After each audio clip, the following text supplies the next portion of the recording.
This channel does not promote any violent, harmful, or illegal activities. All content provided by this channel is meant for an educational purpose only.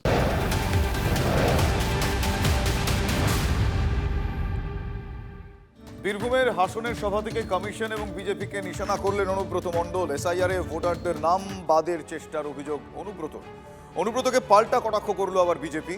Trinamool বুঝে গিয়েছে হারছে, তাই অনুব্রত ভুলভাল বকছে, পাল্টা কটাক্ষ বিজেপি নেতা ধ্রুব সাহার।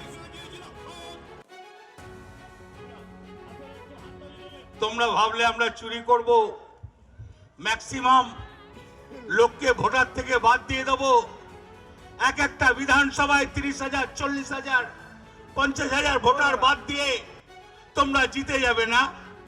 আর আমরা আঙুল চুষবো? আঙুল চুষতে আসি নাই।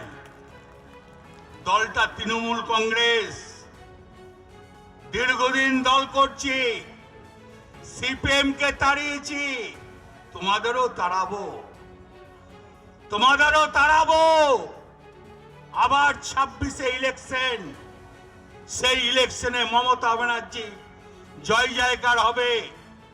আর চ্যালেঞ্জ করে বলতে পারি, এই সিট হাসান সিট কম করে 60 থেকে 65,000 ভোটে জিতবো ইনশাআল্লাহ।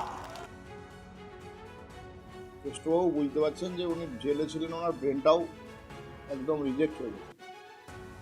আজকে আমাদের বর্ষিয়ার নেতা, রাজ্যসভার প্রাক্তন সংসদ স্বপন দাশগুপ্তকে এসআইআর নোটিশ করেছেন। ভুল ছিল, কোনো কারণ ছিল, উনি গেছেন।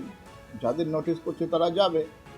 তাদের যদি 2002-এর ভোটার লিস্টের সঙ্গে লিঙ্ক না থাকে, তাদের যদি 11-12খানা যে তথ্য নথি বলেছে সেই নথি যদি না থাকে, ভোটার লিস্ট থেকে তারা নাম বাদ যাবে।